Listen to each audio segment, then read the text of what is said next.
Hi kids, chapter 10, Wurzel Gummidge, coming on up. This is a really exciting one. Pin back your ears. Okay. The next day, Susan and John went early to the common.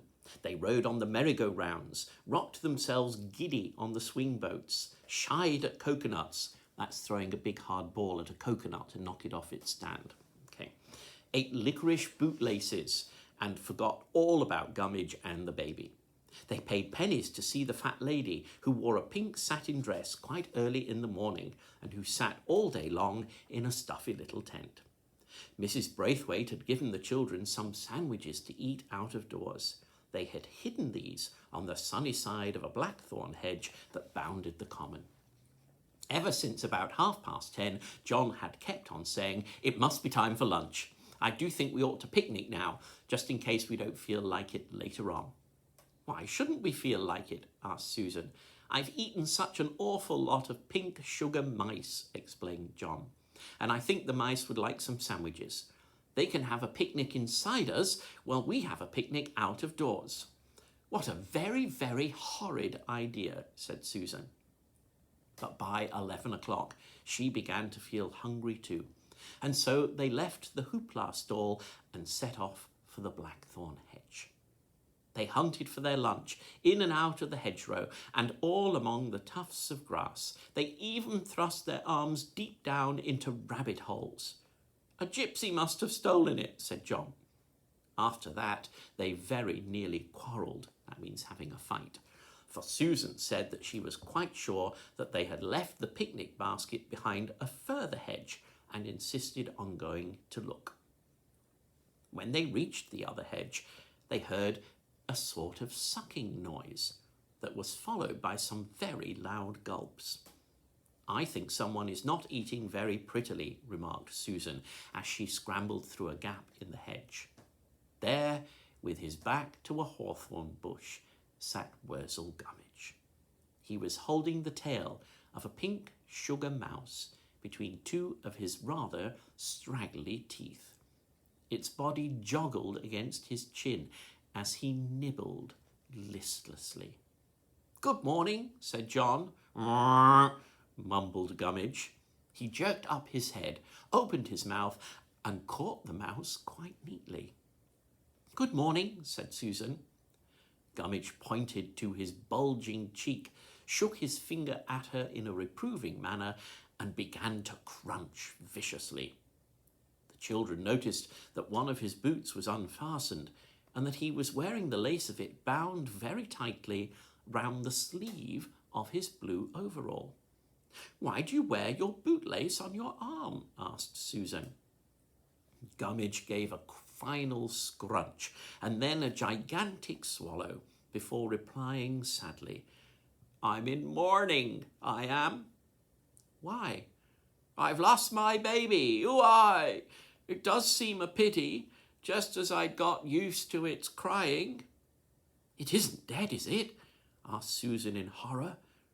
"Might as well be, for all the use it is to me. Its mother's stolen it, and I only deserted it for a minute or two." "What happened?" asked Susan. "Well, I'd taken it for a walk, and I happened to be passing Mrs. Kibbins, and I thought there might be a bit of blue in the washhouse, so I went in to look. Nobody noticed me there, and there was a perambulator inside with a baby in it. Well, I thought Scary would look a treat in a pram, and then I thought the other baby's clothes looked better than hers, so I took 'em off it and dressed Scary in 'em. I just covered her up in the pram when I heard Mrs. Kibbins coming." "Oh," said Susan, "then it was you all the time." "Course it were," agreed Gummidge. "It wasn't me only some of the time. Well, when I heard Mrs. Kibbins coming, I hid behind the mangle with the other baby and waited until she'd wheeled the pram away. And that was the last I ever saw of Scary." He sniffed sadly. "It's a job being a scarecrow, I can tell you." "I'm sure it must be," agreed Susan.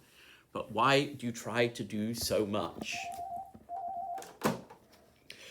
Things just happens, said Gummidge sadly. Then he added mournfully, it's all such a come down. What is? Asked John. Seeing sparrows instead of rooks. Oughtn't you to be at work now? There, now you've gone and spoiled it all, shouted Gummidge angrily. There was I, trying to think of happy things like pink sugar mice, and you go on like that. What's the matter? Asked John. Gummidge's face slowly swelled into peevish bumps and nobbles. Then he took another pink mouse out of a paper bag and began to crumble it between his fingers. It makes me come all over queer to think of it, he answered. I've come over as queer as merry-go-rounds, all dizzy-like. He hiccuped loudly. You shouldn't do that, said Susan reprovingly. It's rude. I am rude, said Gummidge. 2 pale green tears trickled down his cheeks. I wants to be rude. It's not fair. What isn't fair? Asked John. Being a nephew, answered Gummidge. Now, she enjoys being an aunt. Who does? Inquired Susan patiently. Aunt, of course. My Aunt Sally. Oh, how I hates her. How I hates her. How I hates her. Gummidge threw the bits of mouths at a sod of earth. Aunt Sally? Repeated Susan. Is she your aunt? The children had seen an Aunt Sally at the fair already. She was a very tall wooden lady who stood on 3 legs before a canvas screen, while all the little boys of the village threw sticks at her. Susan remembered Aunt Sally's brightly painted face and her big bonnet and chintz dress, but she had never thought of her as a real aunt. Is your aunt a wooden one? Asked Gummidge. It was the first question he had ever really asked them. Susan was rather startled by it. So far, Gummidge had seemed to take them for granted. Of course she isn't, said John. Wooden ones is worst of all. They don't mind anything. You can kick 'em and pinch 'em and throw things at 'em, and they don't feel anything. The only thing you can do is to burn 'em. I wish I'd had a match this morning. But there, if I had one, she'd only have blown it out. She's so spiteful. Well, you couldn't expect her to sit still while you set fire to her, could you? Asked Susan. The guys do, said Gummidge. I've never known a guy as didn't. But why do you hate her so? Persisted John. She doesn't look bad.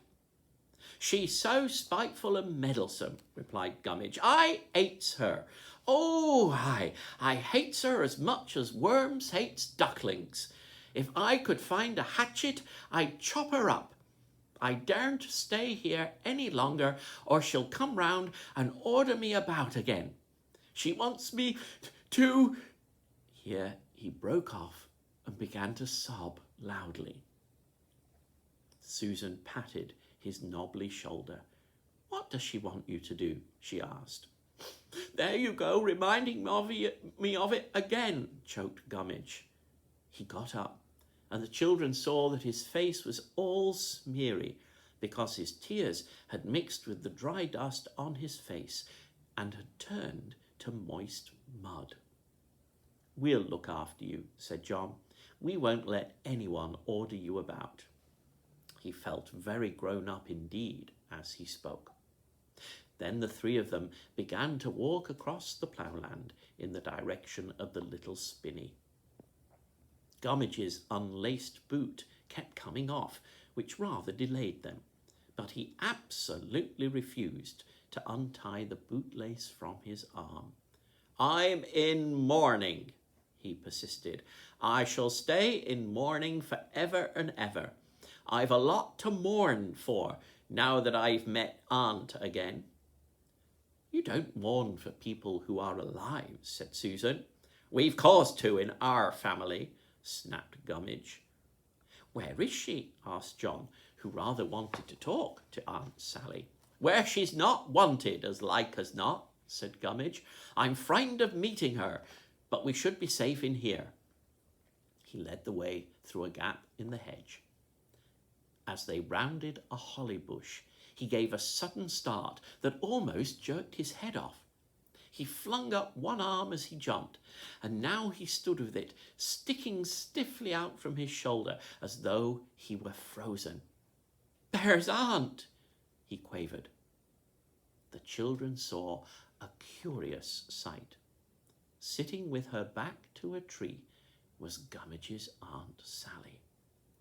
Two of her wooden legs rested on the ground, but the third stuck out stiffly above them. She wore an old-fashioned frock, that's a dress, patterned with yellow daisies, and a bonnet was perched on her painted wooden hair. By her side was the children's picnic basket. She moved her arms stiffly as a wooden doll as she lifted the sandwich to her mouth. She had a hard, bright face, and her nose stuck out sharply. "It's her, right enough," said Gummidge.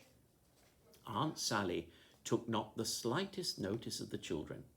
She opened her mouth like a trap every time she bit, but in between each mouthful she pursed it up in the primmest manner. "She does that so as not to get out of practice for holding the pipe," whispered Gummidge. "Don't whisper," said Aunt Sally. Her voice was as creaky as a wooden rattle. Gummidge and the children stood and stared at her. "I think that's our dinner," said Susan at last. She was feeling dreadfully hungry. "Speak when you're spoken to," rasped Aunt Sally. "But it is our dinner," said John, who was feeling even hungrier than Susan. "Don't argue," said Aunt Sally, and she took another bite. She seemed to enjoy the last sandwich very much. When she had finished, she handed up the paper to Susan. "Put it away tidily," she said. Susan saw that she was wearing tight kid gloves. It was impossible not to obey Aunt Sally. Gummidge's friendly face was very melancholy. He began to move away. "Don't fidget," said Aunt Sally. "Aunt," muttered Gummidge, "Aunt." But he didn't seem able to say anything else. "Why are you eating our dinner?" shouted John fiercely. "Ask me no questions, and I'll tell you no lies," said Aunt Sally, and she snapped her teeth on a particularly large piece of cake. "I do think she's horrid," whispered Susan to John. "Don't mutter," said Aunt Sally. She spoke with such sudden fierceness that a large currant bounced out of her mouth. While she was hunting for this, John snatched an orange from the basket. Aunt Sally stretched out a long, thin arm and tweaked it away from him. "If I had wished you to have any fruit, I should have offered it to you," she said. "Wurzel, you are poking your head." Gummidge jerked his head up so swiftly that for a minute or two it quivered like a ball on a post. "Tell me the names of your friends," continued Aunt Sally. "I don't know," muttered Gummidge. "I never thought to ask. Names don't seem to matter to me. I knows folks by their faces." He looked so miserable that John said hastily, "We are John and Susan." Aunt Sally looked at him disapprovingly, as though to say, "I might have guessed it." Then she began to peel the orange with her kid-gloved fingers. "Why did you leave the fair, Wurzel?" asked Aunt Sally. "It was extremely disobedient of you. In my young days, nephews were taught to obey their elders." "You never had but one, and he was me," muttered Gummidge. He dropped his right arm to his side as he spoke and stiffened sulkily. "Don't sulk," said Aunt Sally. Wurzel Gummidge pouted bulgily. Suddenly, Aunt Sally stood up with a curious tilting movement and walked towards her nephew. Her front leg moved as though it worked by a hinge. The other two dragged after it. There was something very frightening about Aunt Sally. I shall pinch you if you disobey me, Wurzel. Ow! Screamed Gummidge as Aunt Sally's fingers reached his arm. Will you obey me now? She asked.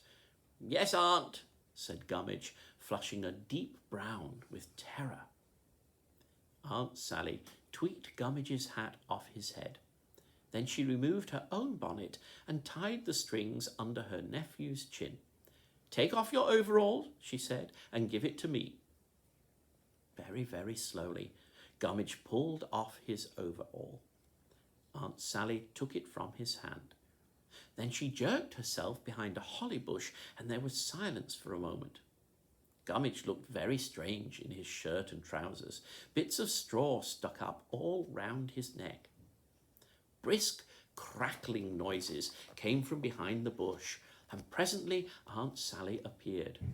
She was wearing Gummidge's smock, and she held out the clean dress. Are your hands clean, Wurzel? She asked. Gummidge stretched out his fingers and looked at them.